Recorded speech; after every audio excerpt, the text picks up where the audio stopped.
اعوذ باللہ من الشیطان الرجیم بسم اللہ الرحمن الرحیم۔ ناظرین اکرام، آج ایک بار پھر ہم 4 شادیوں کے معاملے پر گفتگو کرنے کے لیے آئے ہیں۔ فرسٹ جو پہلا جو ویڈیو بنایا گیا ہے 4 شادیاں ایک گفتگو اور پارٹ 1، اس میں بہت سارے معاملات پر گفتگو ہو چکی ہے اور بہت سارے لوگوں نے اس کو دیکھا ہے، پسند کیا ہے، اور پرسنلی ہم کو جو ہے اور مزید سوالات پیش کیے ہیں، اور اتنے زیادہ سوالات ہو چکے تھے کہ پھر ہم یہ سوچے کہ ایک اور ویڈیو ہی بنا لیا جائے تاکہ سب کا اس میں فائدہ ہو سکے، اور بھی جو بھی اشکالات ہیں، جو بھی چیزیں ہیں، وہ کھل کر سامنے آ سکے۔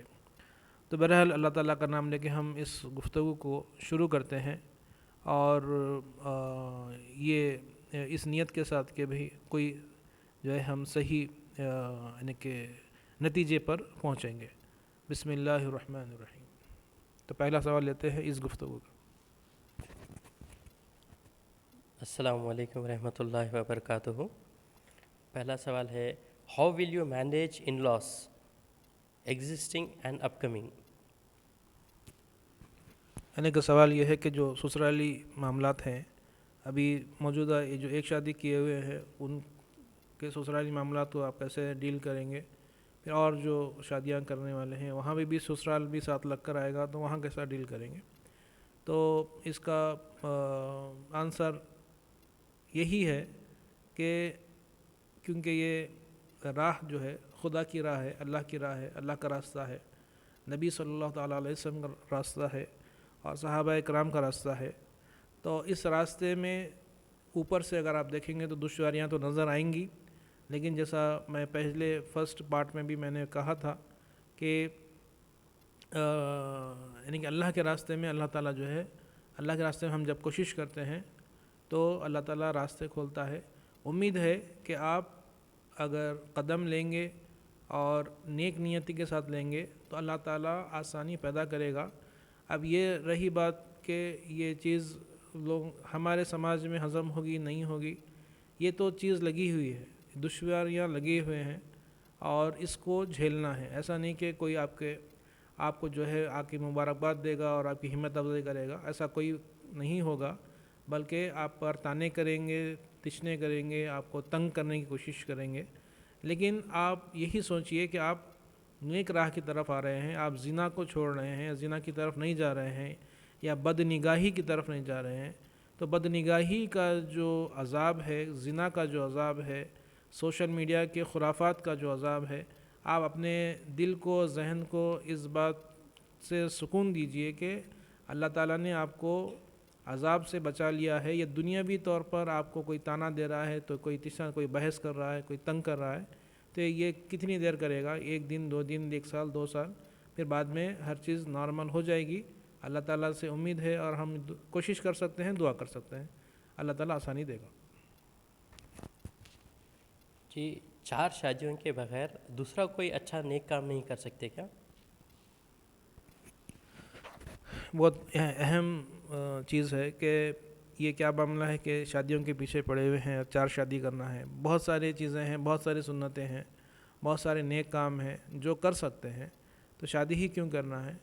اب دیکھیے ایسا ہے کہ جب سماج میں ہم رہ رہے ہیں اور سماج میں جب برائی پھیل رہی ہے تو ہمارا سماج میں مسلمانوں کے یعنی کہ بیچ میں رہ کر ہم آنکھ پر پردہ ڈال کر جو ہے اندیکھا کر کے ہم یہ نہیں کر سکتے کہ بھئی اگر برائی بھی ہو رہی ہے تو ہم اس کا آپشن نہ بنیں، یعنی کہ ہم جو ہے نیکی کا سماج میں آپشن دینا ہمارا کام ہے۔ اس کے بعد بھی برائی ہو رہی ہے پھر وہ آپ کے ذمہ میں نہیں رہتا ہے۔ تو اگر آپ کے پاس صلاحیت ہے اور آپ کے پاس جو ہے آپ شریف ہیں، آپ کی نیت صاف ہے، اور آپ کسی کا آپشن بن سکتے ہیں، یعنی کہ آپ ایک صورت بن سکتے ہیں کہ آپ لوگوں کو اس طرف مائل کریں اور آپ کو دیکھ کر اور بھی لوگ نیکی کی طرف آ سکیں، تو ہم کو اس طرف آنا ہے۔ تو یہاں پہ اس سوال کا جواب ایسا ہی ہو سکتا ہے کہ اب اس وقت جو معاشرے میں جو پھیلی ہوئی برائی ہے، جو گندگی ہے، تو کیا اس کو ویسا ہی رہنے دیں؟ یا پھر ہم کچھ کوشش کریں. تو موجودہ دور میں زنا اور زنا سے ریلیٹڈ جتنے چیزیں ہیں، فحاشی، یہ عام ہے. ہر گھر میں یہ چیز انٹرنیٹ کے خرافات کے ذریعے پہنچ چکی ہے. ناجائز رشتے، ناجائز دوستیاں، چھپی دوستیاں، اور کیا کیا چیزیں ہیں جس کو میں بیان کرنا نہیں چاہتا ہوں. تو اس چیز کو اکھاڑ کر پھینکنے کے لیے، اور جو عورتوں پہ جو ظلم ہو رہا ہے، اس ظلم کی وجہ یہ ہے کہ عورتوں کا ڈیمانڈ نہیں ہے، مردوں کا ڈیمانڈ ہے. مردوں کا ڈیمانڈ توڑنے کے لیے ہم کو اس طرف آنا پڑے گا. یہ سوسائٹی کا تقاضا ہے. جب تقاضا آ جاتا ہے تو پھر ہم کو اس طرف جو ہے توجہ دینا پڑے گا. اسی لیے ہم اس کی بات کر رہے ہیں. حالانکہ کرنے کو بہت سارے کام ہیں. ہم جو ہے نیکی کا، نکاح کا راستہ کی طرف لوگوں کو لانا اس لیے چاہ رہے ہیں کہ برائی ختم ہو اور صاف ستھرا ماحول پیدا ہو، اور صحابہ اکرام، نبی حضرت محمد مصطفیٰ صلی اللہ تعالیٰ علیہ وسلم کی جو ڈکلیئرڈ سنت ہے اس کی طرف لوگ آئیں. اس لیے ہم اس طرف بات کر رہے ہیں، کوشش کر رہے ہیں. ورنہ اگر آپ بولے تو ایک شادی کی بھی کوئی ضرورت نہیں ہے. آپ روزے رہ کے بھی اپنی زندگی گزار سکتے ہیں. روزہ تو بڑی نیک کام ہے، مگر ایسا نہیں ہے. نکاح کرنا پڑے گا، کہ ایک فیملی سسٹم بنانا پڑے گا. اسی لیے اس کی بات ہو رہی ہے. الحمدللہ. اگر ہم لوگ بیواؤں کی یا جن لوگوں کی شادی نہیں ہو رہی ان کی فائنینشیل ایسا سپورٹ کرے یا ایسا کچھ کرنے والے بہت زیادہ ہے، تو اس کے بارے میں آپ کیا بولنا چاہیں گے؟ بڑا ہی نیک کام ہے. اور آج کل جو ہے یہ رمضان کا مہینہ بھی چل رہا ہے اور لوگ راشن بانٹ رہے ہیں، کپڑے بانٹ رہے ہیں، وہ بانٹ رہے ہیں، یہ بانٹ رہے ہیں بیواؤں میں. لیکن آپ حضور صلی اللہ تعالیٰ علیہ وسلم کا زمانہ لے لیجئے، صحابہ کا زمانہ لے لیجئے. رمضان آتا تھا، جاتا تھا، کوئی بھی راشن لے کے بانٹتا نہیں تھا. زکوٰۃ دیتے تھے، وہ الگ چیز ہے، لیکن بیواؤں میں راشن بانٹنے کا کوئی رواج نہیں تھا. بیواؤں کی شادی کرواتے تھے. اب آپ دیکھیے ہمارے معاشرے میں لائف انشورنس ہے، یعنی کہ آپ اگر مر گئے تو آپ کے بیوی بچوں کے لیے لائف انشورنس کی جو پالیسی آپ لیتے ہیں، جس قسم کی بھی پالیسی لیتے ہیں، اس کا بینیفٹ ان کو پہنچتا ہے. آپ مرنے کے بعد جو پالیسی لیتا ہے. تو صحابہ کے زمانے میں کیا تھا؟ انشورنس یہ تھا کہ جو بھی لوگ مرتے تھے، شہید ہوتے تھے جنگوں میں، ان کی بیواؤں سے دوسرے صحابہ جو ہے شادی کر لیتے تھے. تو یہ ان کا انشورنس تھا کہ ان کو ہسبینڈ کے بدلے ہسبینڈ ملتا تھا. تو ہسبینڈ جب ملتا تھا تو راشن بھی مل جاتا ہے ہسبینڈ کے ساتھ، اور دیگر جو انسانی تقاضے ہیں وہ تقاضے بھی پورے ہوتے ہیں. تو یہ جو ٹرینڈ ہے، یہ ٹرینڈ ابھی ہمارے پاس نکاحوں کا نہیں ہے. اسی لیے ہم کو یہ چیز سمجھ میں نہیں آ رہی ہے، دشواری سے سمجھ میں آ رہی ہے. لیکن جب ٹرینڈ سیٹ ہو جائے گا تو پھر آپ کو یہ راشن بانٹنے کی کوئی ضرورت نہیں پڑے گی. کوئی بیوہ عورت آپ دیکھیے کتنی تکلیف ہوتی ہے کہ بیوائیں اور جو ہے مصیبت زدہ خواتین جو ہے گھروں پہ ایک جمگھٹ بنا کر جو ہے راشن لے رہی ہیں. میں نے خود دیکھا ہے. کبھی وہ سیٹھ صاحب کے گھر پہ جا کے راشن بٹ رہا ہے، کبھی وہاں بٹ رہا ہے. کیا ہم چاہیں گے کہ ہمارے مرنے کا ہماری بیوی بھی جو ہے لوگوں کے ادھر جا کے جو ہے، ہمارے بہنیں، ہماری بیویاں، ہمارے بیٹیاں، ہمارے وہ بھی تو کسی کی بیویاں تھیں، بیٹیاں ہیں اور جو ہے بہنیں ہیں، اور وہ در بدر جو ہے راشن لیتے ہوئے، دھکے کھاتے ہوئے پھر رہی ہیں. یہ صحیح معاملہ ہے؟ یا ان کی شادی کرا دینا، ان کو ایک ہسبینڈ دے دینا تاکہ راشن کا بھی انتظام ہو جائے اور دیگر معاملات بھی آسان ہو جائے، یہ صحیح چیز ہے؟ یہ اس پہ غور کرنے کی ضرورت ہے. الحمدللہ. ابھی یہ جو شادیاں ہونے کے بعد میں پراپرٹیز کے جھگڑے آئیں گے یا اس کا جو مسئلہ آئیں گا، اس کو کیسا سالو کیا جا سکتا ہے؟ دیکھیے اسلام میں پراپرٹی انسان کے مرنے کے بعد، اب اس کا چھوٹا سا آنسر یہ ہے کہ ہم تو مر جائیں گے. تو ہم جب مر جائیں گے تو جو لوگ اس وقت زندہ رہیں گے ان میں شریعت کے حساب سے پراپرٹی ڈسٹریبیوٹ ہوگی. اگر ایک بیوی ہے تو اس کو ایک بیوی کے حساب سے ملے گا اس کا حصہ. اور 2 بیویاں ہیں تو اس کے حصے میں 2 حصے ہو جائیں گے، 3 ہیں 4 ایسا بھی. اور بچوں کا بھی کیا ہے، بیٹے کو 2 حصے ہیں، بیٹی کو 1 حصہ ہے. جتنے اولاد ہیں وہی حساب سے ہے. فار ایگزامپل کیا بولنا ہے کہ جتنے بھی اولاد ہیں، جس وقت آپ کا انتقال ہوگا اور اس وقت جو لوگ موجود رہیں گے ان میں وہ ڈسٹریبیوٹ ہو جائے گا. جو بھی آپ چھوڑ کر جائیں گے، آپ ایک خاکہ بنا کر چلے جائیے کہ بھائی یہ میری پراپرٹی ہے، وصیت کر دیجئے. وصیت کا مطلب آپ یہ وصیت کریے کہ بھائی یہ پراپرٹیز ہے، یہ گھر ہے، یہ دکان ہے، یہ پیسہ ہے، یہ سونا ہے، جو بھی ہے اس کا شیئر آپ لکھ دیجئے. اگر اس وقت اتنے لوگ زندہ رہیں گے تو وہ اتنا مل جائے گا. مطلب بٹے گا، بٹنا تو رہے گا، اور ہم اس وقت موجود نہیں رہیں گے، اسی لیے شریعت موجود رہے گی، شریعت کے حساب سے کام ہوگا، بس ختم.